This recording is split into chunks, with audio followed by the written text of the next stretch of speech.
Tarique Rahman ৮,০০০ mile দূর থেকে বাংলাদেশের মানুষের জন্য যেমনটা ভাবেন, তিনি দেশে আসলে দেশের আরও মঙ্গল হবে বলে মন্তব্য করেছেন বিএনপির আন্তর্জাতিক বিষয়ক সম্পাদক ব্যারিস্টার নাসির উদ্দিন আহমেদ অসীম। অসীম বলেন, ভূমিকম্পতে যত মানুষ নিহত হয়েছে, বিএনপি তাদের রুহের মাগফিরাত কামনা করে এবং আগামীতে এই ধরনের দুর্যোগ মোকাবেলায় বিএনপি ক্ষমতায় আসলে গুরুত্বপূর্ণ ভূমিকা পালন করবে। আজ বিকেলে ধানমন্ডিতে নিজ বাসভবনে ব্যারিস্টার অসীম ও মেহনাজ মান্নানের আয়োজনে বিএনপির ভারপ্রাপ্ত চেয়ারম্যান তারেক রহমানের ৬১তম জন্মবার্ষিকী উপলক্ষে দোয়া ও মিলাদ মাহফিলে তিনি এসব কথা বলেন।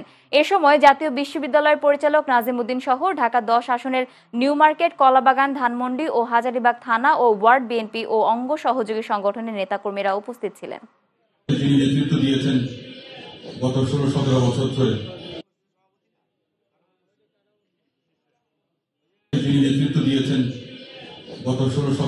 ধরে।